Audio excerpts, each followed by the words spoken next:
لفظ لفظ حکمتیں ابر علم کہیں سے برستی بارشیں شرع کے امور سے دین کے شعور سے. السلام علیکم ورحمۃ اللہ وبرکاتہ. الحمد للہ نحمده ونستعینه ونستغفره ونعوذ بالله من شرور أنفسنا ومن سيئات أعمالنا. نعوذ بالله من شرور أنفسنا ومن سيئات أعمالنا. أشهد أن لا إله إلا الله وحده لا شريك له وأشهد أن محمدا عبده ورسوله صلى الله عليه وعلى آله وصحبه وسلم. اللهم صل على محمد وعلى آل محمد كما صليت على إبراهيم وعلى آل إبراهيم إنك حميد مجيد. اللهم بارك على محمد وعلى آل محمد كما باركت على إبراهيم وعلى آل إبراهيم إنك حميد مجيد.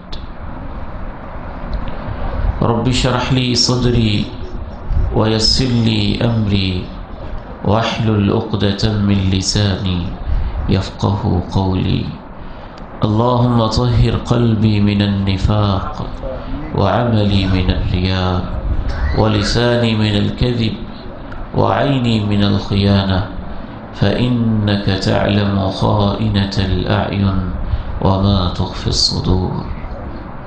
أما بعد فأعوذ بالله السميع العليم من الشيطان الرجيم من همزه ونفخه ونفثه. إن الذين يخشون ربهم بالغيب لهم مغفرة وأجر كبير وأسروا قولكم أو اجهروا به إنه عليم بذات الصدور. ألا يعلم من خلق وهو اللطيف الخبير.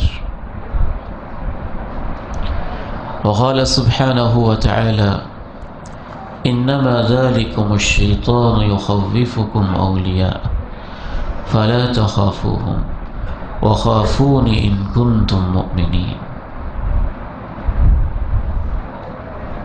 بہت ہی قابل احترام علماء و مشائخ، انتہائی عزت کے لائق میرے اس فیض ریش بزرگوں اور انتہائی قابل تکریم زندہ و پائندہ دل نوجوان بھائیوں، قابل شفقت عزیزوں، نونہالوں اور بیٹوں،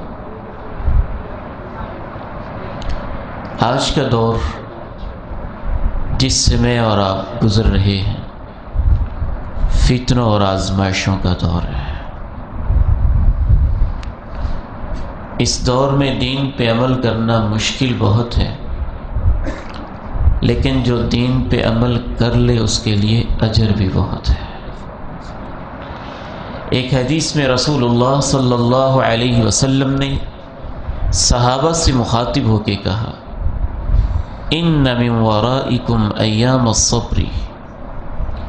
اے میرے صحابہ، تمہارے بعد صبر، آزمائش، امتحان اور مشقتوں کا دور آنے والا ہے.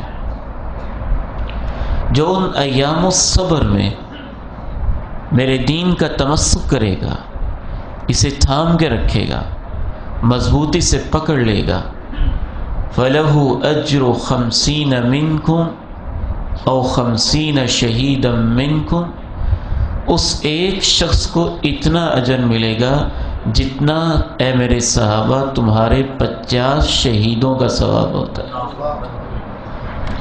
صحابہ نے عرض کیا اللہ کے رسول صلی اللہ علیہ وسلم 50 منا او منہم، ہمارے 50 شہید یا ان کے 50 شہید؟ فرمایا نہیں اے میرے صحابہ، اس دور میں دین پہ عمل کرنے والے کو تمہارے 50 شہیدوں کے برابر اللہ اجر نصیب فرمائے گا. سوال پیدا ہوتا ہے اور اشکال ذہن میں جنم لیتا ہے کہ رسول اللہ صلی اللہ علیہ وسلم نے تو یہ بھی ارشاد فرمایا لو انفق احدکم مثل احد ذهبا ما بلغ مد احدهم ولا نصیفا، یہ میرا ہاتھ جو ہے نا، اس کے اندر جو چیز بھی آ جائے لپ بھر، اس کو عربی زبان میں مد کہتے ہیں۔ تو رسول اللہ صلی اللہ علیہ وسلم نے صحابہ کرام سے یہ بھی تو کہا صحابہ کی شان کے بارے میں کہ میرے صحابہ تمہارا یہ مقام ہے کہ اگر تم میں سے ایک شخص مد کے برابر کوئی چیز اللہ کی راہ میں خرچ کرے، اور مد کیا خرچ کرے یہ اس حدیث میں نہیں بتایا گیا، اور میں ایک طالب علم کی حیثیت سے کبھی کبھی یہ سوچتا ہوں کہ صحابی سونے کا مد نہیں گندم لپ بھر خرچ کر دے، جو ہاتھ بھر کے اللہ کی راہ میں دے دے، مٹی ہی اٹھا کے ہاتھ بھر کے اللہ کی راہ میں دے دے، بعد میں آنے والے انسان احد پہاڑ کے برابر سونا بھی خرچ کر دیں تو صحابہ کے ہاتھ کی مٹی کا بھی مقابلہ نہیں ہو سکتا۔ لیکن یہاں یہ کہا گیا ہے کہ جو ایام الصبر کے اندر، آزمائش اور فتنے کے دور کے اندر دین پہ عمل کرے گا، اس کے لیے 50 شہید صحابہ کے برابر اللہ اجر نصیب فرمائے گا۔ بعض جزوی کے اندر کوئی بعد والا انسان آگے بڑھ سکتا ہے، تو یہ مشقت کے دور میں دین پہ عمل کرنا، اس خاص جز کے اندر، اس خاص حصے کے اندر اللہ رب العزت نے 21ویں صدی کے لوگوں کو جو فتنوں کے دور میں، آزمائشوں کے دور میں زندگی بسر کر رہے ہیں، اور اللہ کے پیغمبر کی وہ حدیث بھی رہ رہ کے یاد آتی ہے کہ آپ نے ارشاد فرمایا بادروا بالاعمال فتنا كقطع الليل المظلم يصبح الرجل فيها مؤمنا ويمسي كافرا۔ اے میری امت کے لوگو، فتنوں کے آنے سے پہلے پہلے جلدی جلدی اعمال کر لو، نیکیوں میں سبقت لے جاؤ، وگرنہ ایسے فتنے آنے والے ہیں یصبح الرجل فیہا مؤمنا ویمسی کافرا، جس میں صبح ایک شخص ایماندار ہوگا اور شام کے وقت بے ایمان ہو چکا ہوگا۔ ان فتنوں میں سے ایک فتنے کے اوپر آج ہم گفتگو کریں گے، اور وہ ہے خلوتوں کا فتنہ، تنہائیوں کا فتنہ۔ انسان کی دو حالتیں ہوتی ہیں، ایک وہ حالت ہے جب وہ محفل میں ہوتا ہے، لوگوں میں ہوتا ہے، سب کے سامنے ہوتا ہے، مسجد میں ہوتا ہے، ممبر پہ ہوتا ہے، محراب میں ہوتا ہے، آفس میں ہوتا ہے، دفتر میں ہوتا ہے، کورٹ میں ہوتا ہے، کچہری میں ہوتا ہے، دوستوں کی مجلس میں ہوتا ہے، کمپنی میں بیٹھا ہوتا ہے، اس کو جلوت کہتے ہیں۔ ایک وہ موقع ہوتا ہے جب وہ تنہائیوں میں ہوتا ہے، خلوت میں ہوتا ہے، جب وہ محسوس کرتا ہے کہ مجھے کوئی نہیں دیکھ رہا۔ ہمارا یہ مسئلہ نہیں ہے کہ ہم جلوتوں کے اندر اللہ سے نہیں ڈرتے ہیں، ہماری پرابلم اور مسئلہ یہ ہے کہ آج ہماری خلوتیں گناہوں کا مرکب اور گناہوں کا امیزہ بن چکی ہے، اور بالخصوص ان خلوتوں کو تباہ کرنے کے اندر سوشل میڈیا نے بھی اپنا کردار ادا کیا ہے۔ دنیا کی اس وقت تقریباً 7.5 ارب کی آبادی ہے، اور 7.5 ارب کی آبادی میں سے 5 ارب لوگ موبائل استعمال کرتے ہیں، اور ان کے ہاتھ کے اندر موبائل ہے، اور جو 5 ارب لوگ موبائل یوزرز ہیں یا موبائل کے استعمال کرنے والے ہیں، ان میں سے تقریباً 1.25 ارب لوگ سوشل میڈیا، فیس بک، واٹس ایپ، یاہو، جی میل، گوگل اور اس طرح کے مختلف ٹولز اور آلات کو استعمال کرنے والے ہیں، اور یہ جو 2.25 ارب کے قریب فیس بک کو استعمال کرنے والے ہیں،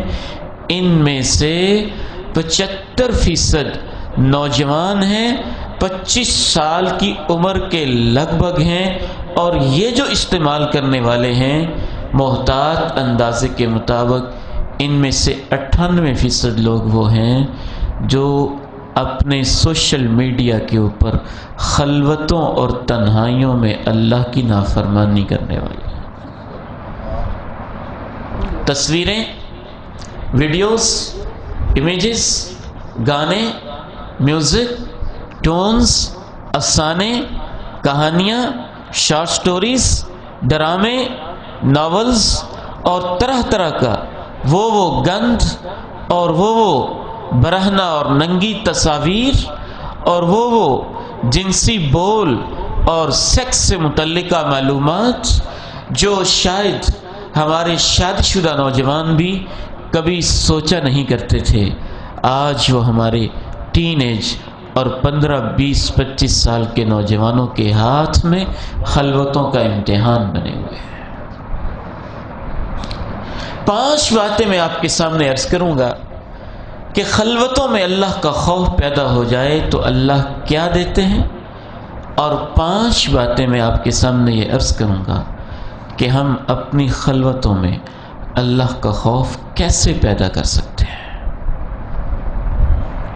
تو آئیے سب سے پہلی بات سنیے، خلوتوں میں، تنہائیوں میں، علیحدگی میں جب کوئی چیٹنگ کر رہا ہو، فیس بک پہ پوسٹ کر رہا ہو، موبائل پہ کال کر رہا ہو، SMS کر رہا ہو، میسج کر رہا ہو، جی میل پہ بیٹھ کے کوئی چیز سرچ کر رہا ہو، اس نے کوڈ بھی لگایا ہو، کمرہ بھی مقفل ہو اور بند ہو، اور اس عالم میں بھی اس کے سامنے دنیا جہاں کا گند آئے اور وہ ایک اللہ کو عالم الغیب والشہادہ سمجھ کے اپنی آنکھوں کو بند کر لے اور اس غلط ویب سائٹ کو بلاک کر دے، تو اس ڈرنے کا سب سے پہلا انعام اللہ یہ دیتے ہیں کہ اس کی زندگی بھر کے گناہوں کو معاف فرما دیتے ہیں۔ ان الذين يخشون ربهم بالغيب لهم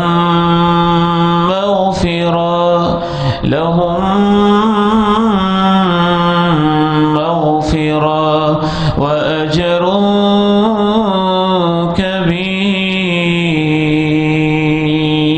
كبير وأسروا قولكم أو اجهروا به إنه عليم بذات الصدور ألا يعلم من خلق وهو اللطيف الخبير۔ بے شک وہ لوگ جو غیب میں اللہ سے خشیت اختیار کرتے، خوف، خشیت، رہبت، وجل، ڈر کے لیے عربی زبان میں مختلف الفاظ استعمال ہوتے ہیں۔ ہم یہ سمجھتے ہیں کہ شاید ان سب کا ایک معنی ہے خوف سام کا بھی ہو سکتا ہے، خوف دشمن کا بھی ہو سکتا ہے، خوف کسی ظالم کا بھی ہو سکتا ہے، خوف کسی طاقتور چیز کا بھی ہو سکتا ہے، خوف کسی فاسق و فاجر انسان کا بھی ہو سکتا ہے، لیکن خشیت اس کیفیت کو کہتے ہیں کہ جب آپ کسی کے جلال کو سمجھتے ہوئے، اس کے روب کو سمجھتے ہوئے، اس کی عزت کو سمجھتے ہوئے، اس کے جمال کو سمجھتے ہوئے، اس کی محبت کو سمجھتے ہوئے، اس کے وقار کو سمجھتے ہوئے، اس کی عفت کو سمجھتے ہوئے، اس کی بلندی کو سمجھتے ہوئے، اس کی شان اور عظمت کو سمجھتے ہوئے جب آپ کا دل کسی سے دہل جاتا ہے تو اس کیفیت کو خشیت کہتے ہیں۔ وہ لوگ جو غیب میں اللہ سے خشیت اختیار کرتے ہیں اور غیب میں اس کا ایک مطلب تو یہ بھی ہے کہ رب تعالیٰ کو انہوں نے دیکھا نہیں ہے، وہ پھر بھی اس سے ڈرتے ہیں، اور ایک مطلب یہ بھی ہے کہ دنیا کی کوئی آنکھ ان کو نہیں دیکھ رہی ہوتی اور وہ پھر بھی اس سے ڈرتے ہیں۔ ان الذين يخشون ربهم بالغیب لهم مغفرة واجر کبیر، ان کو اللہ معاف بھی کر دیتا ہے اور اجر بھی بہت بڑا دیتا ہے۔ دوسرا انعام، تنہائیوں میں جب اللہ تعالیٰ کا خوف پیدا ہو جائے تو اللہ رب العزت اس آدمی کی عزت میں دنیا اور آخرت کے اندر اضافہ فرما دیتا ہے۔ یہ ایک بڑا معروف واقعہ ہے۔ نوح ابن مریم ایک جاگیردار اور تاجر، بزنس مین اور ذمہ دار، بیک وقت بہت ساری صلاحیتیں اس کے اندر جمع ہیں۔ یہ اپنا ایک ملازم رکھتا ہے مبارک نامی، اور اس سے کہتا ہے کہ 3 ماہ کے لیے مجھے کہیں جانا ہے، اور میرا یہ جو فارم ہاؤس ہے آج کی زبان میں، یہ جو خاص پارک اور باغیچہ ہے، اس کی نگرانی تم نے کرنی ہے۔ 3 ماہ کے بعد تھکا ہارا سفر سے واپس آتا ہے، اور واپس آنے کے بعد اس سے پوچھتا ہے کہ جو اس باغیچے کے اندر سب سے مزیدار اور سب سے شیریں اور میٹھا پھل ہے وہ لا کے مجھے پیش کرو۔ مبارک اس کا ملازم لے کے آتا ہے، جب چکھتا ہے تو وہ انتہائی ترش پھل ہوتا ہے۔ یہ کیا ہوا؟ 3 ماہ باغ میں رہے اور پتہ نہیں ہے میٹھا پھل کون سا ہوتا ہے، جاؤ کوئی اور لے کے آؤ۔ دوبارہ جاتا ہے، وہ بھی ترش، کوئی اور لے کے آؤ، سے بارہ جاتا ہے، وہ بھی ترش۔ تیش میں آ کے کہتا ہے مبارک تم کیسے ملازم ہو، 3 ماہ تک باغیچے میں کام کرنے کے بعد ابھی تک اندازہ نہیں ہے کہ میٹھا پھل کون سا ہے، ترش کون سا ہے، تم بھی کیسے نوکر ہو؟ وہ جواب دیتا ہے جناب معاف کیجئے گا، میں تمہارے باغ کا راکھا تھا اور چاکھا نہیں تھا۔ رکھوالی تو کی ہے لیکن اللہ سے ڈرتے ہوئے چکھ کے نہیں دیکھا ہے، ٹیسٹ نہیں کیا ہے، نہ پھل توڑا ہے، نہ مجھے اندازہ ہے کہ کون سا پھل اور کس درخت کے اوپر میٹھا پھل لگتا ہے۔ رب تعالیٰ پھر جب عزت دینے پہ آتا ہے تو کمال کی عزت دیتا ہے۔ وقت گزرتا ہے، دن اپنی کروٹیں بدلتا ہے، رات اپنی اوراق بدلتے بدلتے، دن رات گزرتے گزرتے جب اس کی بیٹی جوان ہوتی ہے اور اس کے رشتے کے لیے وہ تلاش میں مارا پھرتا ہے، علماء اس کو مشورہ دیتے ہیں رشتے کے معیار تو بہت سے ہوتے ہیں، اللہ اور اللہ کے رسول نے رشتے کا معیار تقوی بتایا ہے۔ جو تمہیں سب سے متقی نظر آتا ہے اپنی بیٹی کا ہاتھ اس کے ہاتھ میں تھما دو۔ وہ اسی مبارک اپنے ملازم کو بلاتا ہے، کہتا ہے میں اس وقت کا واقعہ آج تک نہیں بھولا ہوں، آج میں اپنی بیٹی کے رشتے کے تلاش کے حوالے سے کسی تقوی والے انسان کی تلاش میں تھا، مجھے تم سے بڑا تقوی والا نظر نہیں آیا ہے، اپنی بیٹی کی انگلی میں تمہارے ہاتھ میں تھما رہا ہوں۔ نکاح ہو گیا۔ تاریخ لکھتی ہے کہ یہی وہ مبارک تھا اور اسی نوح کی بیٹی تھی جس خوبصورت جوڑے سے سید الفقہاء، سید التابعین، بہت بڑے امام، جلیل القدر، بیک وقت مجاہد، بیک وقت عالم، بیک وقت سخی، بیک وقت حج کرنے والے اور پوری زندگی کو دین کے لیے نچھاور کرنے والے، اسی جوڑے سے اللہ امام عبداللہ ابن مبارک کو پیدا فرماتا ہے۔ یا ایھا الناس انا خلقناکم من ذکر وانثی وجعلناکم شعوبا وقبائل لتعارفوا ان اکرمکم عند اللہ اتقاکم ان اکرمکم عند اللہ اتقاکم۔ اے بنی نوع انسان، ایک مرد اور ایک عورت سے ہم نے تمہیں تخلیق کیا ہے، ہم نے تمہارے خاندان اور قبائل محض اس لیے بنائے تم ایک دوسرے کو پہچان لو۔ یاد رکھو کہ اللہ کے ہاں سب سے زیادہ عزت اس کی ہوتی ہے جس کے دل میں اس کا سب سے زیادہ خوف ہوتا ہے۔ ان اکرمکم عند اللہ اتقاکم۔ میں اپنے نوجوان بیٹوں سے بالخصوص کہنا چاہتا ہوں، آج اس نوجوان کو شرم نہیں آتی ہے فیس بک کے 2.25 ارب یوزرز کے اندر کسی کی بہو اور کسی کی بیٹی، کسی کی بہن اور کسی کی لخت جگر کی تصویریں شیئر کرتے ہوئے، شادی کی تصویریں شیئر کرتے ہوئے، دسترخوان کی تصویریں شیئر کرتے ہوئے، لوگوں کی بہو بیٹیوں اور عزتوں کو نیلام کرتے ہوئے یہ سمجھتا ہے جتنی زیادہ میں تصویریں شیئر کروں گا، اور وہ بھی غیر محرم بچیوں کی اور دوستی کی باتیں اور محبت کی باتیں شیئر کرتے ہوئے، جو انسان شرماتا نہیں، صرف یہ سوچتے ہوئے کہ اس سے مجھے زیادہ ریٹنگ ملے گی، زیادہ لوگ لائک کریں گے، زیادہ فالوورز ملیں گے، زیادہ لوگ یہ کہیں گے واہ جی واہ اس کی پوسٹ کی تو کیا بات ہے۔ اسے ڈر جانا چاہیے کہ عزتیں فالوورز نہیں دیتے ہیں، ریٹنگ سے نہیں ملتی ہیں، فیس بک کے پیجز سے نہیں ملتی، واٹس ایپ اور گوگل کے سرچ انجن سے نہیں ملتی، عزتیں وہاں سے ملتی ہیں جس رب کی انگلیوں میں انسانوں کے دل ہوتے ہیں۔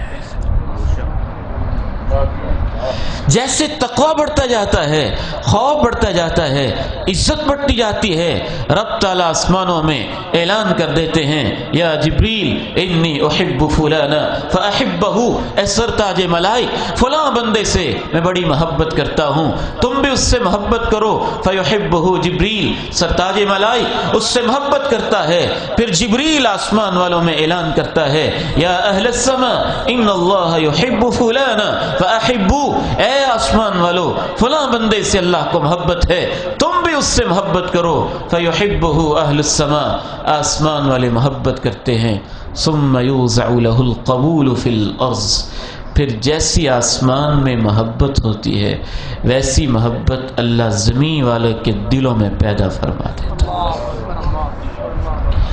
پھر تاریخ یہاں تک بھی نقل کرتی ہے، امام احمد کا جنازہ اٹھتا ہے، کہا کرتے تھے بیننا و بینکم یوم الجنائز، ہمارے تمہارے فیصلے اس دن ہوں گے، کس کی محبت زیادہ ہے؟ جب ہمارے جنازے اٹھیں گے، لوگوں کی کندھوں پہ ہماری لاشیں ہوں گی، تب فیصلے ہوں گے محبت کس کو زیادہ ملی ہے۔ تاریخ لکھتی ہے امام احمد کے جنازے کو دیکھ کر 40,000 کے قریب لوگ گناہوں کو چھوڑ کے تائب ہو گئے تھے۔ تیسری بات، جب خلوتوں میں، تنہائیوں میں اللہ رب العزت کا خوف پیدا ہو جائے، پھر اللہ مشکلیں آسان کر دیتا ہے، مشکلات آسان ہو جاتی ہیں۔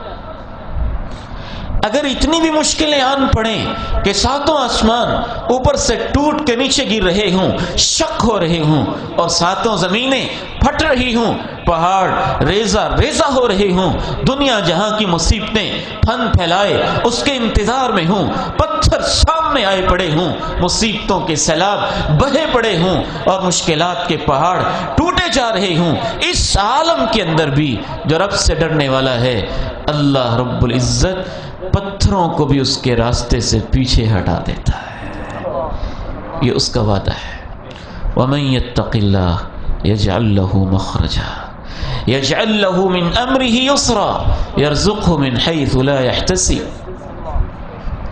خوف اور تقوی کا بڑا گہرا تعلق ہے، یہ سمجھ لیجیے۔ بالعموم ہم خوف کا معنی بھی ڈر کرتے ہیں، تقوی کا معنی بھی ڈر کرتے ہیں۔ خوف ایک زیادہ عام لفظ ہے، تقوی اس کی بنسبت زیادہ خاص لفظ ہے۔ طلبہ دین بیٹھے ہوئے ہیں، ان دونوں میں عموم و خصوص کی نسبت ہے۔ خوف ایک نیچرلی ڈر ہوتا ہے کسی بھی چیز کا۔ اللہ کا ڈر جب عظمت کی وجہ سے پیدا ہو تو پھر اس کو خشیت کہتے ہیں، جب اس خشیت کے بعد اور اللہ کے ڈر کی وجہ سے پھر نیکیوں کا شوق پیدا ہو جائے اور انسان برائیوں سے بچنے لگ جائے تو پھر اس کیفیت کو تقوی کہتے ہیں۔ لیکن اس کے پیچھے وجہ خوف ہی ہوتا ہے. خوف سے خشیت، خشیت سے پھر انسان تقوی کے لیول پہ پہنچتا ہے، پھر احسان کے لیول پہ پہنچتا ہے. امام ابن قیم الجوزیہ رحمہ اللہ تعالی لکھتے ہیں کہ کوئی بھی شخص اللہ سے صحیح معنی میں ایمان کے مراحل اور احسان کے مراحل اس وقت تک طے نہیں کر سکتا ہے جب تک اس کے اندر اللہ کا خوف، اللہ کی محبت اور اللہ کی رحمت کی امید، تینوں چیزیں دل میں جمع نہ ہو جائیں. جب یہ تینوں چیزیں جمع ہوتی ہیں تو پھر اس کا ایمان کامل ہوتا ہے. تو تیسری بات میں عرض کر رہا تھا، اللہ کا خوف اگر سینے کے اندر پیدا ہو جائے، خلوتوں میں انسان اللہ سے ڈرنے لگ جائے، تو اس کا تیسرا انعام اللہ کی طرف سے دیا جاتا ہے کہ اس کی مشکلیں آسان ہوتی ہیں. آپ جانتے ہیں 3 لوگ سفر میں تھے، غار، پتھر، آندھی، طوفان، جھکڑ، مصیبتیں، پریشانیاں، جاں بلب، اور جب اپنی جاں بچانے کے لیے غار کے اندر پناہ گزین ہو جاتے ہیں، اوپر سے پتھر آ کے بند ہو جاتا ہے، تو ان میں سے ایک شخص کہتا ہے، تفصیلی واقعہ صرف محل استشہاد میں آپ کے سامنے عرض کرتا ہوں، وہ ایک نوجوان ہوگا نا، کہتا ہے اللہ، ایک میری کزن جس کے ساتھ میں برائی کرنے لگا اور اس نے مجھے کہا تھا اتق اللہ، اللہ سے ڈر جا، ولا تفضل خاتم، اور میری عزت کو داغدار نہ کر. اے اللہ تو جانتا ہے کوئی دنیا کی آنکھ نہیں دیکھتی تھی، صرف تجھ سے ڈرتے ہوئے، صرف تجھ سے ڈرتے ہوئے میں نے 120 دینار، 120 سونے کے سکوں کا قرض بھی اس کو معاف کر دیا تھا اور برائی سے بھی باز آ گیا تھا. ادھر دعا کر کے فارغ ہوتا ہے اور ادھر غار کے منہ پہ آئے ہوئے پتھر کو اللہ پیچھے ہٹا دیتا ہے. وَمَن يَتَّقِ اللَّهَ يَجْعَلْ لَهُ مِنْ أَمْرِهِ يُسْرًا. چوتھا انعام، جب خلوتوں کے اندر اللہ رب العزت کا خوف پیدا ہو جاتا ہے تو یاد رکھیے گا، اللہ چوتھا انعام اس معاشرے کو، اس فرد کو، اس خاندان کو، اس سوسائٹی کو، اس ملک کو، اس عدالت کو، اس سسٹم کو، اس نظام کو، اس دنیا کو یہ دیتا ہے کہ ایک رب کا خوف پیدا ہو جائے تو دنیا کے سارے خوف اللہ ختم کر دیتا ہے. اور اگر یہ خوف پیدا نہ ہو، اللہ ہمیں کیا اس لیے اپنی ہستی سے ڈرانا چاہتے ہیں کہ اس میں اللہ کا کوئی فائدہ نہ ہو؟ سب اللہ نہیں، ہمارا ہی فائدہ ہے، ہمارا ہی فائدہ ہے. ایک اللہ کا خوف پیدا ہو جائے، کبھی بھی جس خاوند کے سینے میں رب کا خوف ہو، اس کی بیوی پھر اس اپنے خاوند کی بے وفائیوں سے کبھی نہیں ڈرے گی. جس کی بیوی کے سینے میں رب کا خوف پیدا ہو جائے تو وہ خاوند اپنی بیوی کی غداریوں سے کبھی نہیں ڈرے گا. اگر 2 پارٹنرشپ کرنے والے لوگ اور کاروباری پارٹنر دونوں کے سینوں میں رب کا خوف پیدا ہو جائے تو رب کے علاوہ وہ کبھی کسی سے نہیں ڈریں گے. پورے نظام کے اندر رب کا خوف پیدا ہو جائے تو پھر وہ کیفیت پیدا ہو جائے گی جو کونین کے تاجدار نے کہا تھا، لَتَرْتَحِلُ الزَّعِينَ، کہ ایک نوجوان دوشیزہ نوجوان عورت بھی مکہ سے ہیرا تک کا، ایک ملک سے دوسرے ملک تک کا سفر کرے گی، لا تخاف الا اللہ، اور اس کے دل میں اللہ کے علاوہ کوئی خوف نہیں ہوگا. اگر اللہ کا خوف ختم ہو جائے تو پھر کیا ہوتا ہے؟ پوری زندگی ساتھ گزارنے کے بعد بھی بندہ ڈرتا ہے کہ یہ کب میری گردن پہ چھری چلائے گا. پوری زندگی پارٹنرشپ کرنے کے بعد بھی ایک دوسرے سے ڈرتے ہی رہتے ہیں کہ یہ کب دھوکہ دے گا. جب رب کا خوف سینے کے اندر سے ختم ہو جائے، پھر ہاتھوں میں تسبیح بھی پکڑی ہوئی ہو، ظاہری شکل و صورت بے شک اس کی بہت قیمت ہے اللہ کے ہاں، بڑا مقام ہے اس کا، لیکن پتہ ہو کہ رب سے ڈرنے والا انسان نہیں ہے، تو پھر رعایا اپنے حاکم سے ڈرتی ہے، حاکم اپنی رعایا سے ڈرتا ہے، لوگ ایک دوسرے سے ڈرتے ہیں، دوست اپنے دوست سے ڈرتا ہے، بھائی اپنے بھائی سے ڈرتا ہے، حتیٰ کہ باپ اپنی حقیقی اولاد سے ڈرتا ہے کہ نہ جانے بڑھاپے کے اندر یہ میرے ساتھ کیا سلوک کریں گے۔ ماں اپنی حقیقی اولاد سے ڈرتی ہے، نہ جانے یہ بیٹیاں جوان ہو کے کیسے میری عزت کو داغدار اور عزت کے چادر کو تار تار کر دیں گی۔ ایک رب کا خوف ختم ہو جائے تو اس معاشرے کے چپے چپے اور گلی گلی کے اندر ہر طرح کے خوف پیدا ہو جاتے ہیں، اور یہی وہ خوف ہے جن کے اندر اب ہم زندگی بسر کر رہے ہیں۔ اللہ کے خوف نہ ہونے کی وجہ سے معاشرے کے اندر ہر طرح کا خوف ہوتا ہے۔ اس حوالے سے پہلے حصے کی پانچویں اور آخری بات، پہلے حصے کی آخری بات ذہن میں رکھیے، رب تعالیٰ کا خوف پیدا ہو جائے تو اللہ موت سے لے کر جنت میں داخل ہونے تک راستے میں آنے والے میدان محشر کے بھی سارے خوف ختم کر دیتا۔ رسول اللہ صلی اللہ علیہ وسلم ارشاد فرماتے ہیں کہ اللہ تعالیٰ نے کہا ہے لا اجمع علی عبدی خوفین و امنین، میں اپنے بندے کے اوپر دو خوف اور دو امن کبھی اکٹھے نہیں کروں گا۔ دو امن کیا ہیں؟ جو دنیا میں نہ ڈر ہو کے رہا، بے باک ہو کے رہا، من چاہیاں اور جی چاہیوں کی زندگی بسر کرتا رہا، انجوائمنٹ کی عیاشیوں کی زندگی بسر کرتا رہا، کبھی اس نے رب کا خوف نہ سنا نہ دیکھا، نہ اپنے اندر پیدا کیا، نہ کبھی اس کی آنکھوں میں آنسو آئے، نہ اس کے رونگٹے کبھی کھڑے ہوئے، نہ کبھی رویا، نہ گڑ گڑایا، یہ پوری زندگی بے خوفی کی زندگی بسر کرتا رہا، تو جب اس کی موت کا وقت آئے گا اس وقت سے لے کے جہنم میں داخل ہونے تک خوف ہی کے اندر رہے گا۔ دنیا کا امن اس معنی میں بے خوفی اور آخرت کا امن یہ جمع نہیں ہوگا۔ وَمَنْ خَافَنِي فِي الدُّنْيَا أَمَّنْتُهُ فِي الْآخِرَةِ، اور جو دنیا میں مجھ سے ڈر کے رہے گا اس کے سارے ہی ڈر، میرا ایمان و یقین ہے اس کی روح کو جسم سے بعد میں نکالا جائے گا اور جنت کی مبارکباد پہلے ہی دے دی جائے گی۔ ان الذین قالوا ربنا اللہ ثم استقاموا تتنزل علیہم ألا تخافوا ولا تحزنوا وأبشروا بالجنة التي كنتم توعدون۔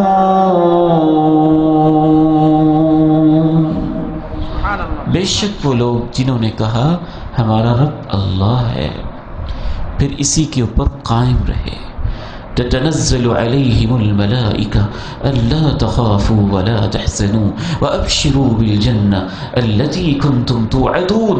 باقیوں کی موت کا وقت آئے گا تو ملک الموت آئے گا، جب اس کی موت کا وقت آئے گا تو فرشتوں کی قطاریں لگ جائیں گی، پروٹوکول، آنر، عزت، تتنزل، آہستہ آہستہ اتریں گے، بار بار اتریں گے، الملائکہ، فرشتے اتریں گے، کتار اندر کتار اتریں گے، اس کو عزت دینے کے لیے اتریں گے، روح نکالنے کے لیے تو ملک الموت ہی کافی تھا، یہ الملائکہ کیوں آ رہے ہیں اور تتنزل کیوں ہو رہا ہے، بار بار کیوں اتر رہے ہیں؟ وہ اس کو عزت، پروٹوکول اور آنر اور اعزاز دینے کے لیے آ رہے ہیں۔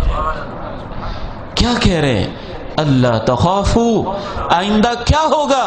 خوف نہیں کھانا ہے۔ مرنے کے بعد کیا ہوگا؟ خوف نہیں کھانا ہے۔ قبر میں کیا ہوگا؟ خوف نہیں کھانا ہے۔ 50,000 سال کے میدان محشر میں کیا ہوگا؟ تم ڈرنے والے ہو۔ رب کی طرف سے پیغام ہے کہ اس نے تمہارے سارے ڈر ختم کر دیے۔ ولا تحزنوا، پیچھے کیا ہوگا؟ اولاد کیا کیا بنے گا؟ بچوں کا کیا بنے گا؟ میں پچھلی زندگی میں کیا کرتا رہا؟ نہیں، اس کا تم نے پچھتاوا اور غم نہیں کھانا ہے۔ وَأَبْشِرُوا بِالْجَنَّةِ التی کنتم توعدون، جس جنت کا وعدہ کیا گیا تھا ہم تمہیں اس جنت کی مبارکباد دے رہے ہیں۔ دوسرے حصے کی طرف ہم بڑھتے ہیں کہ رب تعالیٰ کا خوف کیسے پیدا ہوگا۔ آج کا معاشرہ ہر چیز سے ڈرتا ہے، ہر چیز سے۔ بچے ضائع نہ ہو جائیں، تعلیم میں پیچھے نہ رہ جائیں، سٹیٹس کیا ہوگا، منصب کیا ہوگا، جاب کیا ملے گی، فیوچر کیا ہوگا، مستقبل کیا ہوگا، بزنس میں لاس نہ ہو جائے، کاروبار میں نقصان نہ ہو جائے۔ ہر چیز سے ہم ڈرتے ہیں، باس سے ڈرتے ہیں، آفیسر سے ڈرتے ہیں، ایک چھوٹے سے چھوٹے سرکاری ملازم سے لے کے بڑے سے بڑے انسان تک سے تو ہم اتنا ڈرتے ہیں کہ اس کے لیے شریعت کو بھی پائمال کر دیتے ہیں۔ میں افسوس کے ساتھ کہوں گا نہیں ڈرتے ہیں تو بس رب العالمین سے نہیں ڈرتے ہیں۔ کیسے خوف پیدا ہوگا؟ اور یاد رکھیے گا کہ اگر ہم نہ بھی ڈریں تو یہ خوف عبادت ہے، خوف فطری نہیں ہے۔ اور یہ جو خوف عبادت ہے یہ تو کائنات کے رگ و ریشے کے اندر اللہ نے رکھا ہوا ہے۔ یہ صرف گناہوں کی وجہ سے نہیں ہوتا، یہ اللہ کے مقام کی وجہ سے، اس کی شان کی وجہ سے، اس کی عظمت کی وجہ سے، اس کی کبریائی کی وجہ سے ہوتا ہے۔ اس کائنات میں سب سے متقی انسان کونین کے تاجدار آمنہ کے لال تھے، جن کی انگلیوں کے اشاروں سے چاند دو ٹکڑے ہو جاتا تھا، جن کی نگاہوں سے رب تعالیٰ قبلہ کو تبدیل کر دیتا تھا، جن کے لعاب مبارک کو بھی اللہ رب العزت نے شفا اور برکت کا باعث بنا رکھا تھا، جن کے دست مبارک میں بھی اللہ نے شفا ڈالی تھی، اور جن کے پسینے کو بھی اللہ نے گلاب جیسا اور اس سے بھی قیمتی اور معطر بنا رکھا تھا، لیکن اللہ کے پیغمبر سب سے زیادہ اللہ سے ڈرتے تھے۔ انا اخشاکم للہ، انا اخشاکم للہ، اے میری صحابہ سب سے زیادہ میں رب سے ڈرتا ہوں۔ پچھلے ہفتے شاید آپ کو یاد ہو تیز بارش جب آئی، یہاں شاید آئی یا نہیں، آندھی اس کے ساتھ آئی، ہمارے علاقے میں بارش نہیں ہوئی تھی، تیز آندھی آئی، تیز آندھی آئی۔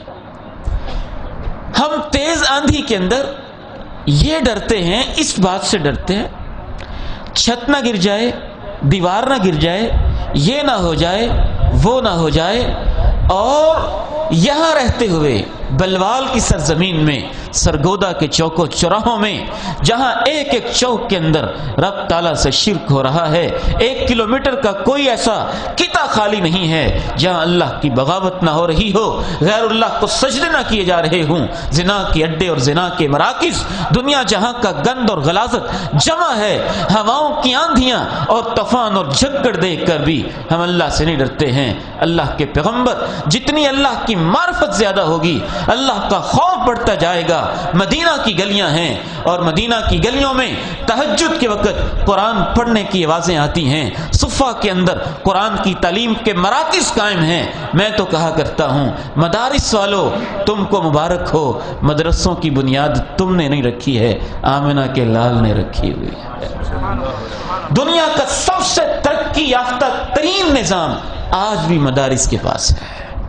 اسکول میں بچہ جائے گا، پھر آپ کو فکر ہوگی ٹیوشن کہاں پڑھے گا، پھر آپ کو فکر ہوگی نائٹ کلاسز کہاں ہوں گی۔ یہ سسٹم ایسا ہے کہ والدین مدرسے میں بھیج کے اللہ ان کی ساری فکریں ختم کر دیتا ہے، سب فکریں ختم کر دے، ساری فکریں ختم کر دیں۔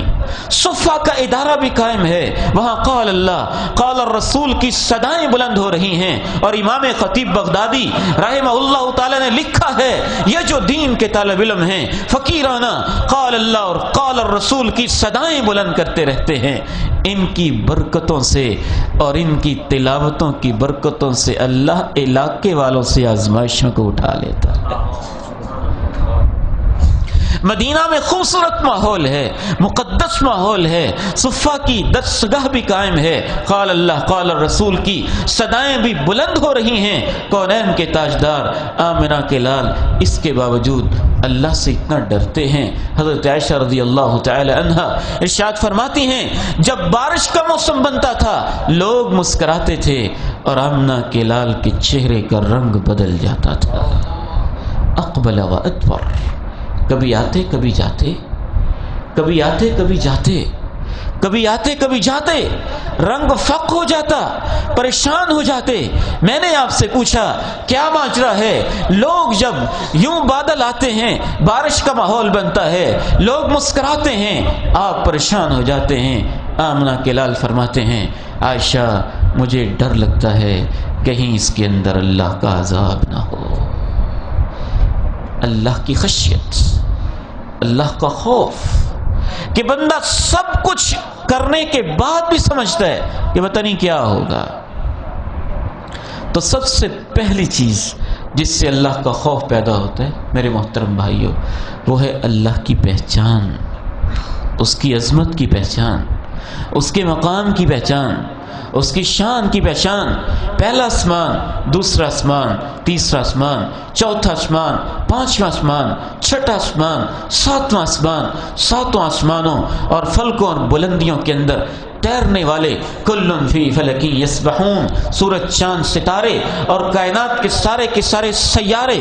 ایک سورج ہماری زمین سے 12 لاکھ گنا بڑا، V Y Canis Majoris, the known largest star of the world, وہ سورج سے 90 کروڑ گنا بنا. یہ سارے سیارے، یہ سارے ستارے، یہ سارے کلسٹر، یہ ساری گلیکسیز، یہ ساری کہکشائیں، یہ سارے مجامع النجوم، یہ ساتوں آسمان اکٹھے کیے جائیں. کے لال ارشاد فرماتے ہیں اللہ کی کرسی کے سامنے اتنے چھوٹے ہیں جیسے ایک صحرا کے اندر انگوٹھی بڑی ہوتی ہے. السماوات السبع والارضون عند الكرسی الا كحلقة ملقى بارض فلا. اس کے بعد اللہ کا عرش ہے.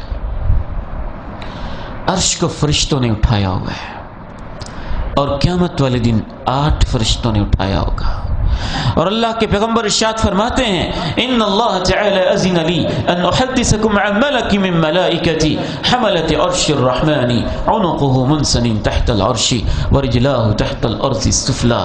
اللہ نے مجھے حکم دیا ہے تمہیں ایک فرشتے کے بارے میں بتاؤں، اس کی گردن عرش کے نیچے ہے اور اس کی ٹانگیں 7ویں زمین سے بھی نیچے پہنچی ہوئی ہے. رأيت جبريل له 600 جناح ما بين جناحين كما بين السماء والأرض تعلق به الدر. میں نے جبریل کو اپنی اصلی شکل کے اندر دیکھا، 600 اس کے پر ہیں، 2 پروں کے درمیان اتنا فاصلہ ہے جتنا زمین آسمان کے درمیان فاصلہ ہوتا ہے. یخافون ربهم من فوقهم، لیکن اپنے اوپر عرش معلی پہ مستوی اپنے رب سے فرشتے پھر بھی ڈرتے رہتے ہیں. کبھی نافرمانی نہیں کی پھر بھی ڈرتے. اللہ کو پہچاننا، اس کی عظمت کو پہچاننا، اس کے مقام کو پہچاننا. ما لکم لا ترجون للہ وقارا وقد خلقکم اطوارا الم تروا کیف خلق اللہ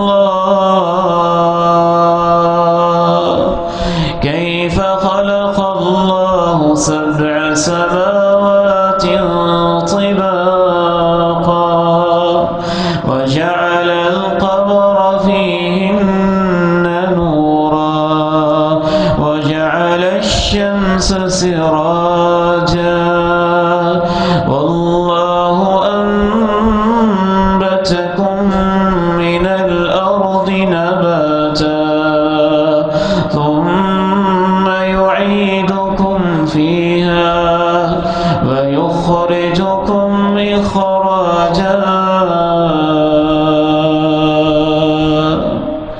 تمہیں کیا ہو گیا ہے؟ کیا سمجھانے کا انداز ہے؟ تمہیں کیا ہو گیا ہے؟ تم اللہ کے وقار سے ڈرتے کیوں نہیں ہو؟ تم اللہ کا احترام کیوں نہیں کرتے ہو؟ اللہ کے جلال سے ڈرتے کیوں نہیں ہو؟ وقد خلقکم اطوارا، اس رب سے کیوں نہیں ڈرتے ہو جس نے تمہیں مختلف حالتوں میں پیدا کیا ہے؟ جس نے سورج کو چراغ بنایا ہے، جس نے چاند کو سراج بنایا ہے، جس نے زمین کو بچھایا ہے، جس نے آسمان کی سطح تمہارے سروں کے اوپر یوں تان کے کھڑی کر دی ہے، تمہیں کیا ہو گیا ہے؟ نہیں ڈرتے ہو تو بس اسی سے نہیں ڈرتے ہو۔ اللہ کی عظمت کو پہچانیں، اس سے اللہ کا خوف پیدا ہوگا۔ دوسری چیز جس سے اللہ کا خوف پیدا ہوگا، یہ ایمان لائیں کہ میں جو بھی کام کر رہا ہوتا ہوں وہ اللہ کے علم میں ہوتا ہے۔ اس لیے اللہ تعالیٰ نے جہاں خشیت کا تذکرہ کیا وہاں اپنے علم کا تذکرہ کیا۔ اور شروع میں سورہ ملک کی میں نے آیات تلاوت کی تھی، اس میں اللہ تعالیٰ نے یہی بتایا، ان الذين يخشون ربهم بالغيب لهم مغفرة وأجر كبير وأسروا قولكم أو اجهروا به إنه عليم بذات الصدور ألا يعلم من خلق وهو اللطيف الخبير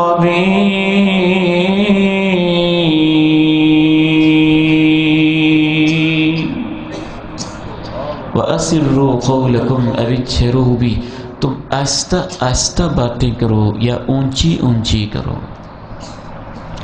آج کے دور میں اس کو اپلائی کریں نا، موبائل کا سپیکر آن کر کے بات کرو یا آف کر کے بات کرو، کوڈ لگا کے بات کرو یا ڈی کوڈ ہو کے بات کرو، تم چھپ کے بات کرو یا ڈنکے کی چوٹ بات کرو، تم موبائل پہ بات کرو یا واٹس ایپ پہ چیٹ کرو، تم فیس بک کے پیج کھول کے بات کرو یا گوگل کے سرچ انجن پہ کوئی میسج کرو، وَأَسِرُّوا قَوْلَكُمْ أَوِ اجْهَرُوا بِهِ إِنَّهُ عَلِيمٌ بِذَاتِ الصُّدُورِ۔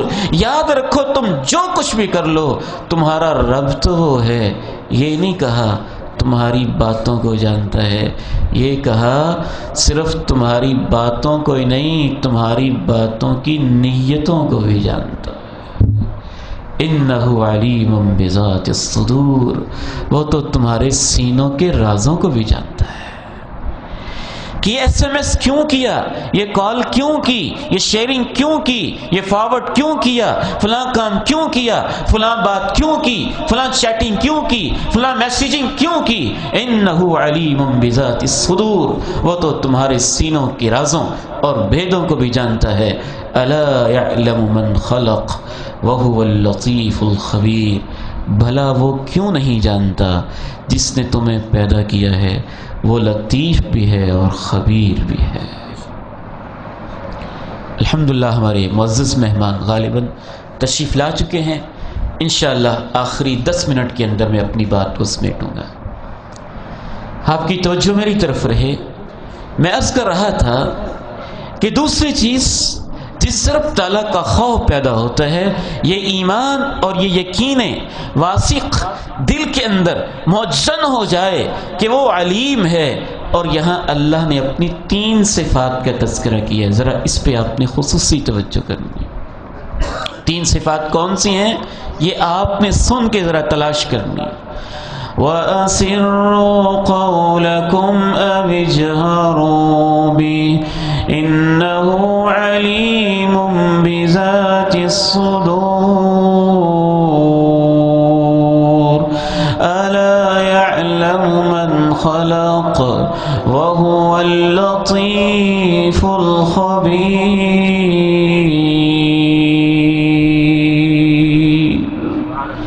چپ کے بات کرو یا اونچی، لیکن یاد رکھنا انہو علیم، وہ سینوں کے رازوں کا علیم ہے۔ الا یعلم من خلق، بھلا وہ کیوں نہیں جانتا جس نے تمہیں پیدا کیا ہے، وہو اللطیف الخبیر، وہ لطیف بھی ہے خبیر بھی ہے۔ تین باتیں ذہن میں رکھیں، رب علیم بھی ہے، وہ لطیف بھی ہے، وہ خبیر بھی ہے۔ ان کے اندر بڑا دقیق فرق پایا جاتا ہے۔ علیم اس ہستی کو کہتے ہیں جس کا نالج فار ایور ہوتا ہے، جب اس نے پیدا نہیں کیا تھا وہ تب بھی جانتا تھا، جس کو پیدا کیا وہ اب بھی جانتا ہے، جس کو پیدا نہیں کیا اگر پیدا کیا ہوتا تو وہ چیز کیسے ہوتی وہ اس کو بھی جانتا ہے۔ ہمیشہ سے اس کا علم دائمی ہے، ازلی اور ابدی ہے، اس لحاظ سے وہ علیم ہے، اور اس لحاظ سے کہ تازہ بتازہ اس کو خبر پہنچتی بھی رہتی ہے، وہ خبیر بھی ہے، وہ علیم بھی ہے، وہ خبیر بھی ہے، اور وہ لطیف بھی ہے۔ اس خبر کی گہرائیوں تک اللہ رب العزت کو علم ہوتا ہے۔ جس طرف سے تمہارا واسطہ ہے وہ علیم ہے، وہ لطیف ہے، وہ خبیر ہے۔ تیسری چیز جس سے اللہ رب العزت کا خوف پیدا ہوتا ہے وہ بھی سورہ ملک کے اندر ہی اللہ نے بیان کی ہے۔ انسان جب بھی گناہ کرتا ہے، کیا کوئی ایسی جگہ ہے جو زمین کے کناروں سے باہر نکل کے جہاں انسان گناہ کر رہا ہو؟ زمین۔ انسان یہ سوچے کہ جس زمین کے اوپر بیٹھ کے میں رب کی بغاوت کر رہا ہوں، اس زمین کے نیچے کیا ہے؟ گیسز، پیٹرول، لاوے، ابلتے ہوئے آگ کے، پانی، معدنیات، ذخائر، بہتے سمندر، بہتے پانی اور پتھر اور پتہ نہیں کیا کچھ دھماکے، اور وہ کچھ ہو رہا ہے۔ جدید سائنس ہمیں، جیولوجی کے ماہرین یہ بتاتے ہیں زمین جتنی نیچے سے گہری ہے، جتنے اس کے نیچے گڑے ہیں، گیسز ہیں، پیٹرول ہے، معدنیات ہے، آگ کے ابلتے ہوئے لاوے اور پانیوں کے ذخیرے ہیں، اس کے مقابلے میں زمین کی تہ اتنی چھوٹی ہے جیسے سیب کے اوپر باریک سا چھلکا ہوتا ہے۔ اس لیے آگے اللہ رب العزت نے کیا کہا؟ هو الذي جعل لكم الأرض ذلولا فامشوا في مناكبها وكلوا من رزقه وإليه النشور أأمنتم من في السماء أن يخسف بكم الأرض فإذا هي تمور أم أمنتم من في السماء أن يرسل عليكم حاصبا فستعلمون كيف نذير ولقد كذب الذين من قبلهم فكيف كان نكير۔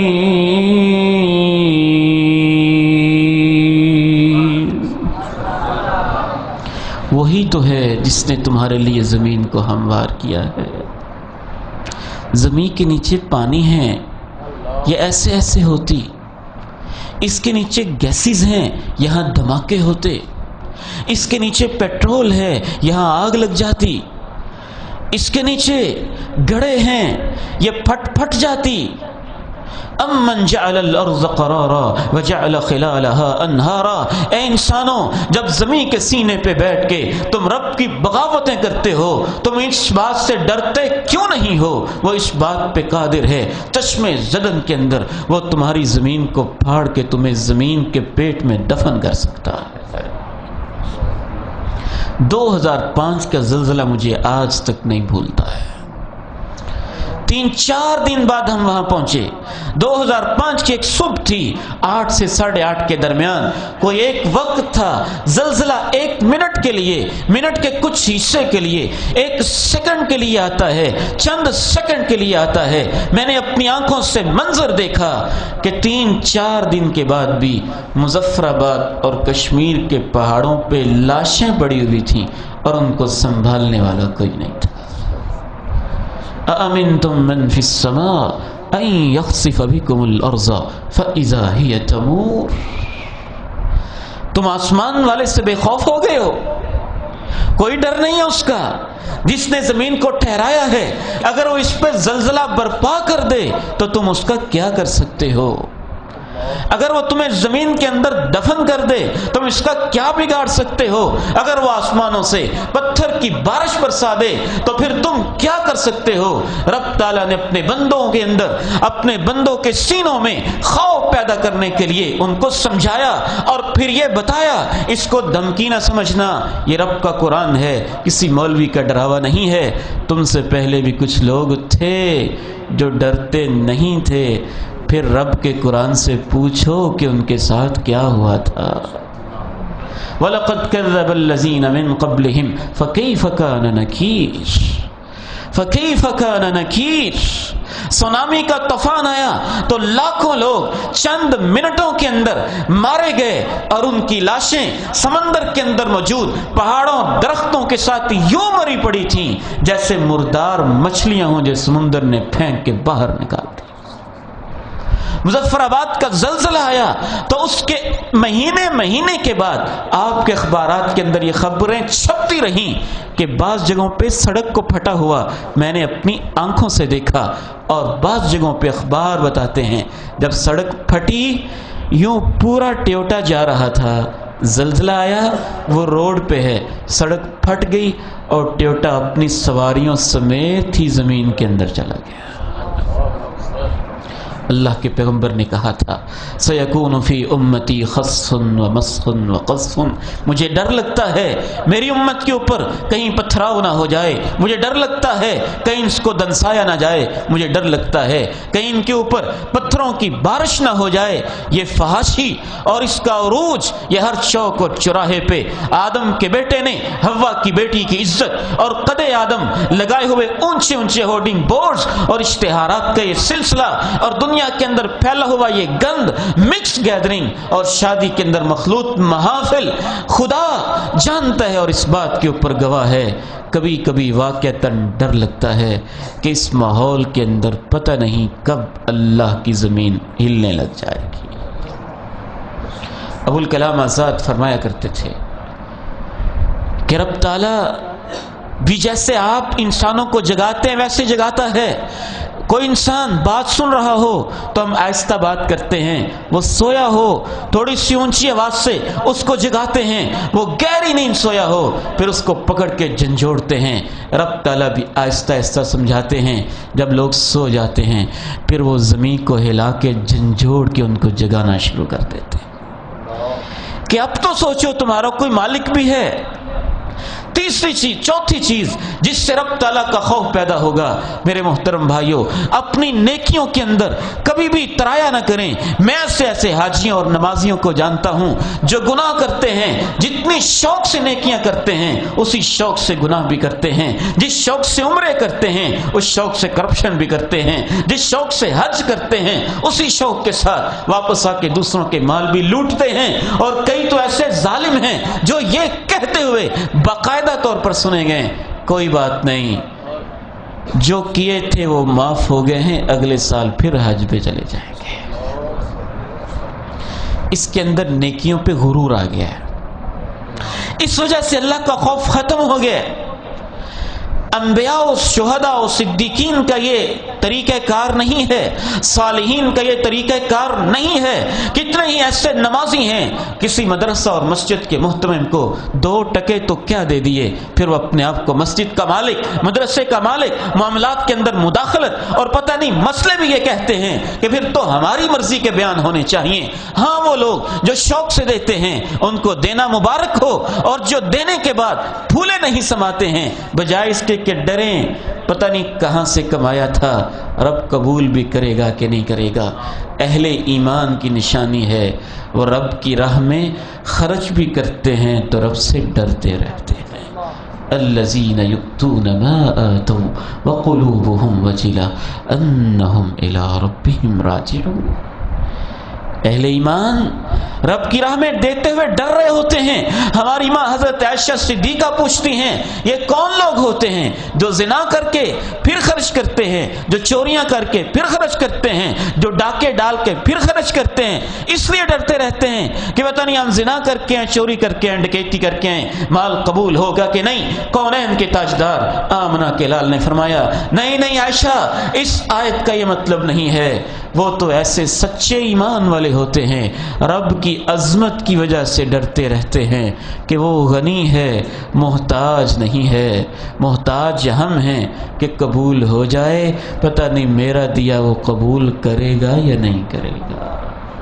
وہ غنی ہے نا، وہ بے نیاز ہے، اس نے پہلے ہی فرض کر لیا میرا حج تو قبول ہی ہے اور سابقہ گناہ بھی معاف ہیں، اب اور دل لگا کے گناہ کرنے ہیں، اس نے یہ پہلے ہی فرض کر لیا ہے، اور پھر شوق کے ساتھ گناہ کیے جا رہا ہے، اور اس کے سینے کے اندر سے رب کا خوف ختم ہو چکا ہے۔ میں ایک ایسے شخص کو جانتا ہوں جو شاید ہر سال عمرہ کرتا ہے اور جس نے 20-25 عمرے یا اس سے زیادہ کر لیے ہوں گے، 10-15 حجیں کر لی ہوں گی، لیکن اس کے سینے میں رب کا خوف اتنا کم ہے۔ 1 مہینہ پہلے اس کی بہنیں روتی ہوئی آئی ہیں کہ ہمارے والد کی جائیداد میں سے ہمیں حصہ نہیں دیتا ہے، اب مانگتی ہیں تو دھتکار دیتا ہے، جھڑک دیتا ہے، اور پتہ نہیں کیا کچھ کہتا ہے۔